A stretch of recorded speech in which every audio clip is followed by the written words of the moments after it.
I've been trying to figure out how to write this. People seemed interested in hearing what I'd noted down over the month in my comics diary. I had originally written a draft where I went through each day, but since it's supposed to be a quick update video each month, that wouldn't work. The draft wasn't halfway through the month and got to 10 pages, mostly because I read things over a course of a couple days. So let's try this again, this time grouping up entries instead of days. Over April of 2026, I read 48 individual issues, mostly DC Comics, but spanning over a bunch of different years and characters. So let's start with the new issues I read, those that came out very recently, probably in the month of April. Remember, given I read physically and I have a lot of things to do, there are issues that may have come out this month. I may even now own them, but I haven't read them. From there, I'll probably recount some of the backlog I'm going through, any rereads I did, and then some random things I chose to read just for the hell of it. So, new releases. We see a lot of grand myth PKJ has been building, bringing in some of the new gods by including Death the Black Racer. I love that Othel is getting so much attention in this series, particularly as it was her brother who is the spark of Volgren. The devotion she shows to her father is genuinely sweet, especially when you consider the hell she and her brother grew up in. The tease at the end with Othel being in front of another son of Superman is very interesting. It does tie into a number of comments PKJ made about having planned out the entire lineage of the House of El. I imagine this last son is Pyrrhus, the son of Superman and Circe, but I also had a thought that it would be interesting, though illogical, if it were John. I don't think that's where this is going, and it's probably Pyrrhus. In fact, after writing that exact sentence, I realized that the cover of Book of El number 8 literally tells us this is Pyrrhus.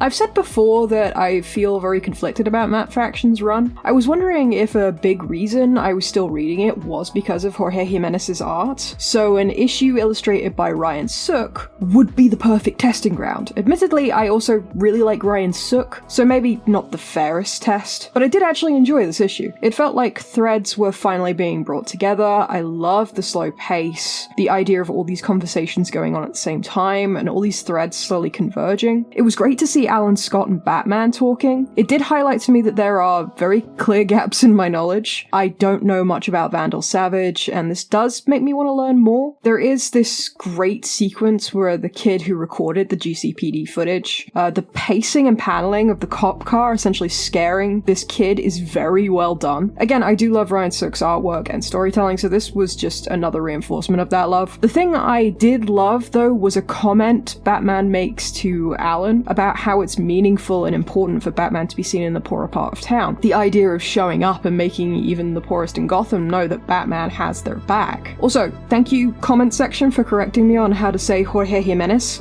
I know absolutely zero Spanish, and while I'd heard the first name said out loud before, I'd never actually heard his surname. I'll make sure to get that right in the future. This was a great issue, for me anyway. I had a short about how Superboy Prime has thought bubbles, and that just really made me smile. I said that this is the first time I'd seen thought bubbles in a long time, and people seem very surprised by that. So, me being me, I ran the numbers. In the entirety of the Joshua Williamson run, the first time thought bubbles appear in this run, including tie-ins, is in Superman 36. I don't know if anyone else finds that fascinating. Maybe it's just, me. I love the issue. I think the idea of Superboy Prime taking over the book for a bit, and this gives him a chance to sort of have a bit more of a redemption arc in the character's eyes. I do really question the existence of the comic book store he started working in. It feels like a comic book store from our world, especially with the clear references to Gardner Fox, Harold Lampoon, and the earliest Flash comics. Since Lois Lane already seems confused by the idea of all of them being comic book characters, it seems unlikely that characters like Superman and Batman would have comic books in this world. But we clearly see promo material in the store. I would say that it's in our real world, but Superboy Prime explicitly states that he can't just go back to his world. I do wonder if whatever is messing with Superboy Prime's sense of reality is going to be the overall villain of this arc. I have a number of questions, but I am enjoying it overall. Right, Daredevil. Owen had already said some things about it in messages, and based on previous conversations we'd had, we were both really looking forward to it, since Stephanie Phillips has done the same job we have, academia. She even has a PhD, which is something Owen and I have both had way too much experience doing. Putting Matt Murdock as a teacher and have it written from a fellow academic, sign me up. Having said that, a lot of the little comments and moments in the issues are deeply realistic. Matt being nervous in a room full of students, yep. Matt and the student having discussions about learning needs and extra equipment, yep. I've had that conversation many times as someone with physical problems and anxiety myself, and teaching creative arts students who feel that it's important to express these feelings and difficulties. I did have a moment where I was trying to remember if Peter Parker had previously taught at Empire State. Turns out I was conflating two memories. Peter attended Empire State in college and then became a high school teacher. But that would be pretty interesting, having Matt teach law and Peter teach science. A disaster happens nearby and both of them have a sudden, they have to suddenly cancel their classes. Something I can tell you their students would not be happy about. I think I just have a soft spot for heroes becoming teachers. Yes, I liked the My Hero Academia ending. I even imported the Weekly Shonen Jump volume it had for the last chapter. Tangent over. Garbet's artwork is absolutely amazing. I actually am working on interviewing Garbett in the future to discuss panel flow and the sense of communication. Daredevil's echolocation in particular. A good first issue, and it definitely convinced me to pick up the second one. So some great setups for a miniseries here, with some teasers for the Firestorm Matrix perhaps becoming sentient. There's some great artistic moments where they're calling back to the original 80s tone of the book, so they change the art style to more closely align with what we saw there. It is very much a setup issue, not a lot else to say. I am looking forward to seeing where this is going, but I'm wondering if this is one I'm gonna end up trade waiting for. The backlog.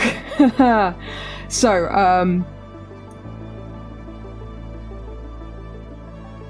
this is proof I am behind. So, Justice League is picking up after the Absolute Power stuff, with the League trying to reunite heroes with their powers. The first arc is largely a setup for a crossover event, We Are Yesterday, but it does have some good moments. It was also really great seeing Tefe Holland and Levi Kami in the fourth issue, and the plot point with Martian Manhunter was well handled, his powers having not come back and the dread that leaves him with. It's pretty good. Then We Are Yesterday kicks off properly. We see a great setup issue that involves Bruce getting Hal to test fly a plane, only to panic when Clark informs him that Hal doesn't fly with his Green Lantern ring on. We see Gorilla City and Grodd jumping back in time and taking over his own body, properly setting up the We Are Yesterday story. In the present, Grodd reveals that he is the one that has Martian Manhunter's powers. Airwave, who's sort of been helping the villains while being a hero, realizes that he's been tricked, and then the Robin from the past gets thrown into the future, and there's some time travel jokes around this, including Robin being very confused as to why someone refers to him as Tim. But we do see the Batman and Nightwing of the present being sent to the past, and they have this really nice scene with Alfred where they clearly are emotional about it, but they can't tell Alfred that he's died. It's a very nice moment, but bittersweet. This is as far as I've gotten with Justice League and World's Finest. It's fine, but it doesn't really make me want to come back immediately with every issue. I'm dipping back in when I feel like it, and that's probably why I'm so far behind.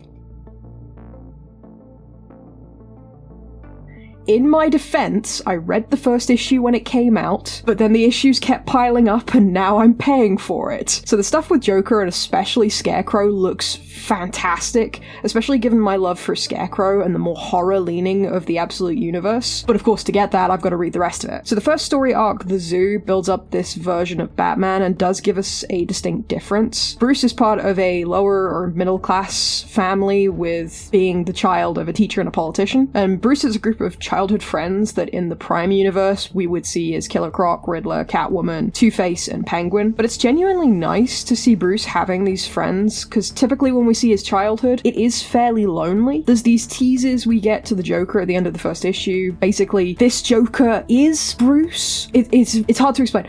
So he's from a rich background, having trained with the League of Assassins and Ducat, which kind of just puts him in Bruce's position in the main universe. Like, he has the money, he has the training, but it's the Joker. I am looking forward to getting to the Joker stuff later on. The first arc sees Bruce taking on the party animals. Alfred's arrived in Gotham and is now keeping an eye on Bruce, mostly out of curiosity. There's a great moment where Batman takes the bribe money from the party animals, but creates a bat signal out of it and burns it in front of them. There's a lot of really nice flashbacks flashback sequences given Bruce's childhood with like his parents and his friends, and it's a really nice spotlight. I think that's why issue 4 in particular, which is not illustrated by Nick Dragotta, it's illustrated by Gabriel Hernandez Walters, that is very, very lovely. And it shows this young Bruce getting to tell Joe Chill that he hates him in the courtroom, which was very satisfying. And following Bruce's conversation with his father as he's developing the bridge design that wins him the eponymous trip to the zoo. Overall, there's a lot of stuff here I really like. When it comes to the Absolute series, admittedly the only ones I've read are the first Absolute Superman issue. Yeah, I'm behind. The first 6 for Martian Manhunter. That's about it. And now the first 6 for Batman. I love the concept, but I'm not feeling a lot of compulsion with this series. It's why it is taking me so long, I guess, to get through the Absolute books. They're good, it's just not drawing me in like I must read this every week, I must know what's going on. I'm just sort of reading it when I feel like it, which, yeah, if a book still makes me want to read it when I feel like it, that's still pretty good. And yes, they are in my current to-read stack.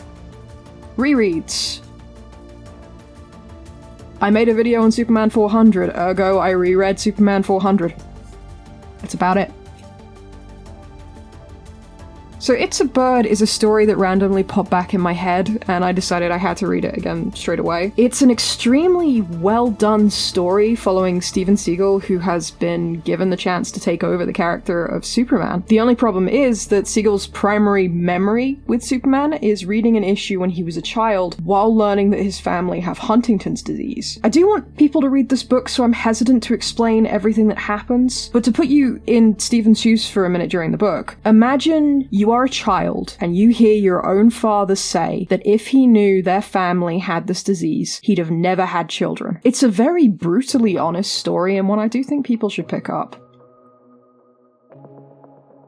So they re-released Man of Steel #1 by John Byrne, and I really like it. I've been collecting the facsimiles, and out of curiosity just to see how the printing held up, I sat and read it without meaning to. I might discuss this series later on, so I'm hesitant to sort of go into it, but I think as a facsimile, its reproduction is really well done. It's very faithful. I was even comparing it to my original copies, and it's very clean. Coloring is gorgeous. If you're going to pick up a facsimile just to sort of compare color quality to an original, this is definitely one I'd pick up. But yeah, I'll probably save talking about John Byrne's Superman for later on.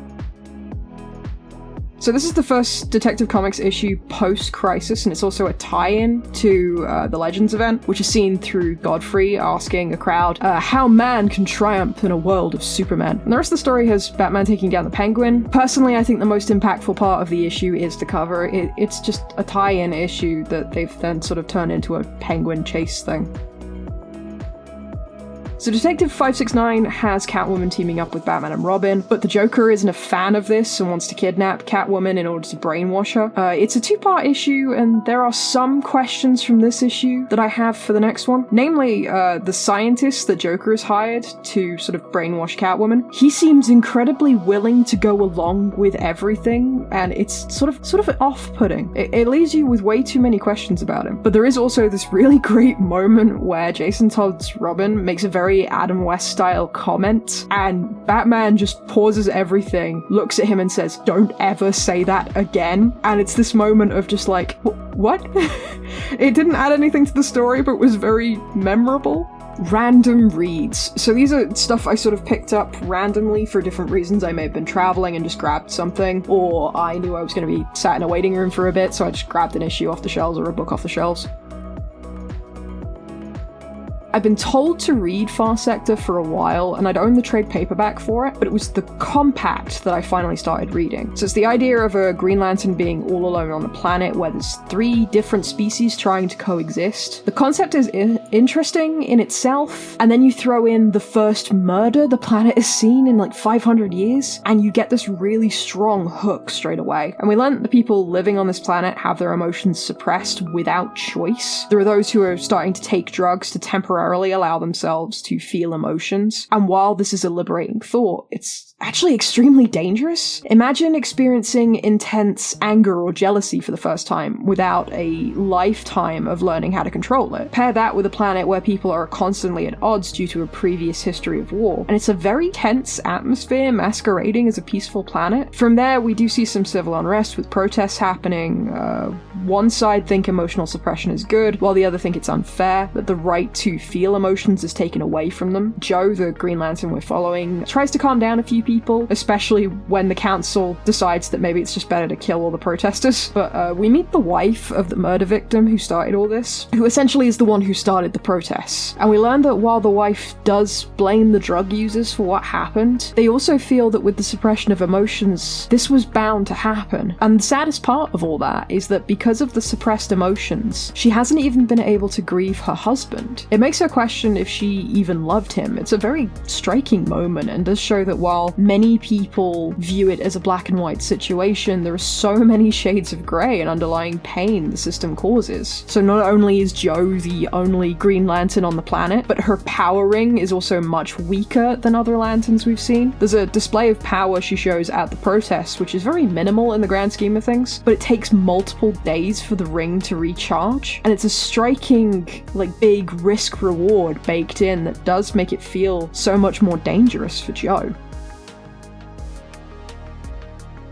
It's an issue dedicated to upgrading the Batmobile, which is pretty cool, especially as it's a Dick Sprang Batmobile at the beginning, doesn't look any different to the one later on. There's some interesting moments, like how Batman is way more laid back and is perfectly happy for Robin to do all the work. Batman even has a leg injury, so upgrades the Batmobile so he can do more work from the car, while Robin does all the dangerous stunts. Only for it to be revealed at the end that Batman's leg healed ages ago, and instead he let Robin go on these dangerous missions while he sat in the car and watched. Yeah, that seems pretty Silver Age to me. I followed that up with a story about Batman's utility belt, one that definitely would not be written today, purely for its utter madness of a plot, and because modern Batman is written to always have him have a plan, so this just wouldn't happen in this way today. But Batman decides he's in a hopeless situation, and as such he writes his name on a piece of paper and puts it in the utility belt. That way when his body is found, people will know that Batman was Bruce Wayne, and so the figure of Batman will end with him. I'm currently working on a piece about Batman as myth and Gotham City, and yeah, this is something that would shatter that illusion of Batman being a mythical figure instead of a real person. Batman ends up surviving the ordeal, but does lose his utility belt in the process, and the rest of the issue is different people ending up with the utility belt and somehow adding something to the belt that ends up paying off later down the line. Batman does eventually get his hands on the utility belt and ends up switching it out when someone realizes that there is something in there that gives away Batman's identity, and this leads to a twist ending when criminals show up to what they think is Batman's hideout, but are confronted by both the homeowner and Batman. So it's another bit of Silver Age madness that you just probably wouldn't see today. I didn't have many thoughts going into this. I knew it was the first Elseworlds story, and I knew it also featured Batman as a reverend. For anyone who's about to say it, yes, Gotham by Gaslight is an Elseworlds story, but it doesn't carry the Elseworlds branding, hence Batman Holy Terror is the first proper Elseworlds story. That's what I'm referring to. But the story opens with the death of the Waynes, with Bruce surviving and pledging his life to the church, which has largely replaced the government, and he does view it as a noble cause, as it's what his father did. Bruce grows up, and the day before he's about to be ordained, he learns from Jim Gordon that his parents weren't killed by a random mugger, but it was instead ordered and carried out by the church. Just this opening gives us a very different world for Batman to exist in. In the original origin story, Bruce knows his parents' killing was random. Instead of putting his faith in something else, he tries to dedicate his life to eradication of crime, so no one would go through what he did. Side note, my first book chapter is out, in which I discuss Batman, the Robins, and the idea of trauma. I will leave that plug out if I need to. Having Bruce only decide to avenge his parents as an adult does drastically change how Bruce approaches the entire situation. The Batman costume now comes from something his father once wore, now a reminder of his parents. But the more Bruce discovers about his parents, how they were helping the less fortunate in secret, it does give a good three-dimensional nature to the Waynes, which we kind of don't get in retellings of Batman's origin. It also kind of reminds me of Batman the Ultimate Evil. There's discussions of the Underground Railroad and experiments on homosexuals, which does feel very World War II, with Nazi experiments and freedom fighters. It does give you a very clear view of what this world is like. Eventually, Batman starts to infiltrate the church, discovering experiments on metahumans, and running into Barry Allen. We see the very tragic fate of Arthur Curry and others. When we finally see what remains of Superman, it does feel like the death of hope because of what Superman usually symbolizes. But then when Superman's body Neary ends up deflecting a bullet and saving Batman. That in itself could be considered as hope being reignited through Batman. I enjoyed the story a lot more than I thought I would, and genuinely I am thinking about writing a paper on this one. To me, Batman Dark Patterns is a fantastic return to the likes of Paul Dini's Detective Comics run. Smaller stories told over a handful of issues that build up to something bigger. But most importantly, actual detective stories. So the first 3 issues made up the We Are Wounded story, which sees a man being called the Wounded Man killing seemingly random victims. There is a connection to Ace Chemicals, and it leads to this town that's been heavily affected by Ace Chemicals mishandling their drug and letting it seep into the water supply. In the first issue, we see this very tense struggle between Batman and the Wounded Man. Because the Wounded Man has all these nails and spikes stuck into him, Batman has to be way more careful than usual, because if he moves any of those nails, he could kill the Wounded Man. It's genuinely tense, and by the 3rd issue we learn why the Wounded Man is the way he is. And avoiding spoilers, Water's writing at the end of the 3rd issue is chilling and just loaded with anger. The second story arc, The Voice of the Tower, is a part ventriloquist story, part the people versus them in charge. The paneling and the page layout is perfectly matched here with the story, as it comes as disorientating as the tower block seems to be for Batman. The way we explore the complex does remind me greatly of something Stoked brought up when discussing the Dark Judges, the state of British council towers, and people banding together in disheveled hellholes. Having met Dan Waters a few times and actually having drinks with him and a few others before realizing it was even him, I wouldn't be surprised if that was something he was trying to invoke.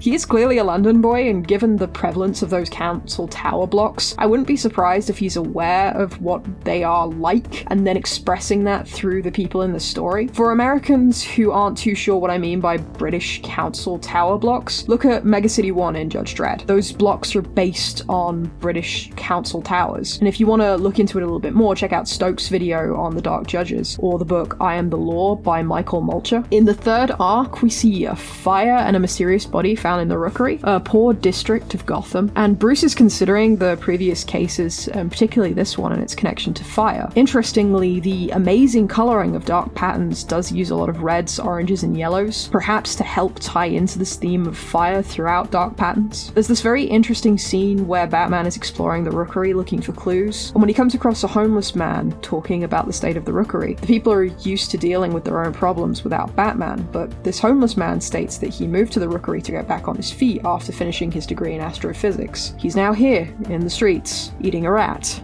What's striking about this scene is that that could be the origin for any of Batman's villains gallery. A scientist who falls on hard times and is upset with the world. This 3rd arc in itself is a discussion about the nature of fear, legacy, and the tragedy that can come from it. The final story arc ties everything together, bringing in the characters we've met along the way, and making a statement about the idea of myth versus hard facts. I don't want to spoil anything about the story, but it is certainly a well-done story, and one that brings to mind the idea of the Silver Age Batman working post Comics Code Authority, and stories like Dark Knight Dot City. I enjoyed the story a lot. I even sent a copy of the trade paperback to a dear friend of mine who very much loves the Paul Dini run. It feels very weird to be talking about a Jerry Conway story just after the announcement of his death. I'm debating a retrospective of his work, but I'm not sure. But with Batman number 295, it's a pretty campy detective story. The hook is that the reader is supposedly provided with all the information they need to solve the mystery. There's an interesting framing device that frequently shows the reader the exact time in order to provide context of where all the characters are. Although, even without the timestamps and other information, the killer is pretty obvious just based on his dialogue.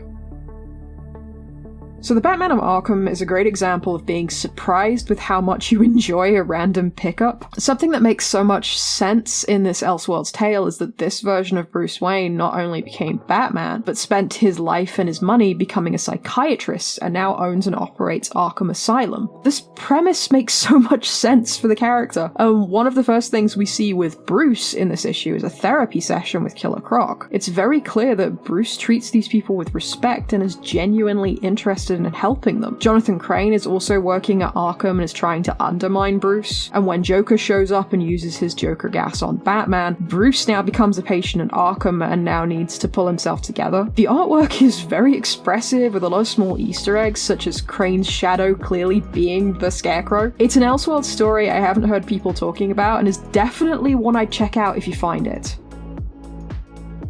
Speaking of Elseworlds stories, JLA, the Doctor of Moreau, this was a bit of a strange read. For the most part, there wasn't much of a connection to the DC universe. Some of the creatures are reminiscent of DC heroes, such as Wonder Woman and Flash, but these elements could be stripped away and it wouldn't change anything. Where it does deviate from the original novel is at the midpoint, and it's here I need to ask a question.